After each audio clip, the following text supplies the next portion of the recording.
Hello friends around the world and welcome again in another video. For new people, I'm Asia Wells. I'm your Moroccan Darija teacher. You can call me friend or whatever you feel comfortable with. I've been teaching Darija now with years. So just to come with this idea today is to talk to you only in Darija. Why is that? Because I think it makes sense. We've been together all these years, but I never speak to you actually only in Darija, so you can also test yourself to see how you're doing or how much far you understand in Darija and so on. Okay, let's start. So نبداو على بركة الله. المغرب كما كتعرفوا بلاد زوينة، كاع الناس يسولوني على المغرب، كي داير المغرب، بغيت نمشي للمغرب، شنو يمكن لي ندير تما، ولا شنو هي المدن اللي نمشي لها في المغرب. المدن اللي تقدر تمشي لها في المغرب كاين بزاف المدن، وكاين كاع شي مناطق ولا شي بلايص اللي الناس ما تيعرفوهاش. عندنا مثلا المدن اللي معروفه بزاف كاع اللي تقدر تمشي لها، عندك مراكش، اكادير، فاس، شفشاون، طنجة، فاس، مكناس، الصويرة.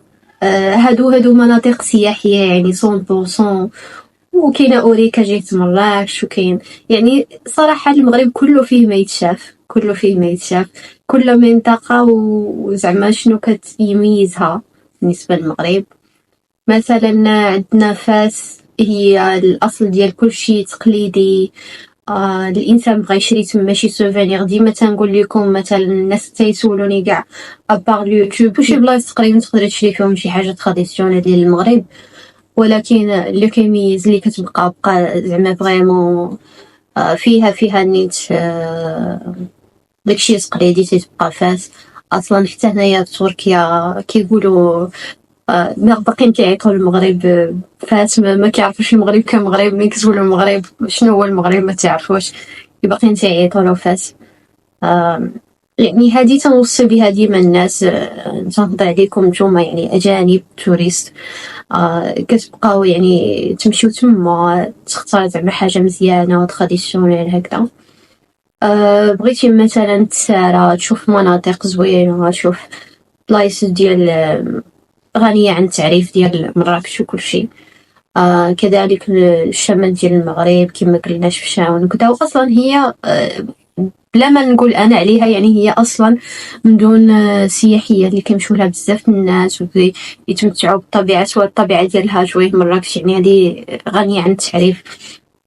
واصلا هو الجو ديالها تيشجع صراحه. بالنسبه مثلا كاين عاوتاني مناطق اخرين حتى التصويره تاهي زوينه، يعني الجو ديالها زوين. وسورتو الناس اللي تيديروا هورس رايدين كيبداو يمشيو على العواد. كاينين حتى في المغرب بزاف الحوايج اللي تقدر ديرهم ابار هادشي هذا يعني غير الا حضرتي مثلا عرس مغربي والتقاليد المغربيه، راه غادي تختلف عندك حتى النظره ديالك، باسكو حنايا عندنا في المغرب داكشي مختلف بزاف. سورتو مثلا في العراسات وداكشي عندنا تيبقى مده طويله، تبقى بزاف الوقت من غير الاحتفال هو بحد ذاته، من التقاليد ديال الحنه، من كسوه العروسه اللي تقدر تبدل بزاف المرات.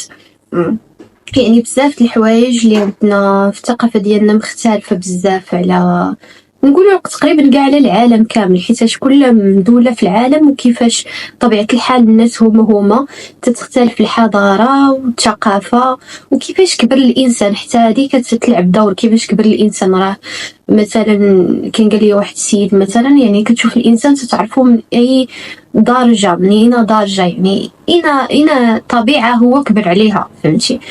هذه بحد ذاتها كتختلف. وعاد كنهضروا مثلا على الحضاره والثقافه وكيفاش داير داك المجتمع هو بحد ذاته كمجتمع. وحنايا تقريبا المغاربه كلنا كبرنا عيشه وحده، كلنا كاينين بزاف لي سون سينيفيكاسيون وبزاف ديال الحوايج اللي تنديروهم كاملين، حيت هذه حضاره كبرنا فيها حنا. المهم الا بغينا شويه نهضروا بحال عطيتكم شويه تخليص على بحال عطيتكم تخليص شنو هذه تلخيص بحال عطيتكم شويه تلخيص على المغرب اون جينيرال. ودابا نهضروا شويه على مثلا العلاقات، تقريبا مثلا على زعما كيفاش داير هذا الرجل المغربي، كيفاش دايره هذه المراه المغربيه. الا كتسمعوا كتعرفوا ديما كتسمعوا مرأة مغربيه كتسمعوا ديما انسانه اللي من غير انها واعيه، انسانه اللي قويه قاده. حنا كنقولوا مقاده بالدارجه، مقاده، لانه حنا المغاربه حنا بطبيعتنا كنتادابطو حتى مع السيتوياسيون. يعني حطيتينا مثلا في واحد البلاصه ماشي هي مثلا حطيتينا مع ولد بلادنا بنت بلادنا، كان بيان سور كيكون تفاهم اكثر، ولكن يعني حتى الاسلوب والحوار وداكشي اللي نبغيو نوصلو للانسان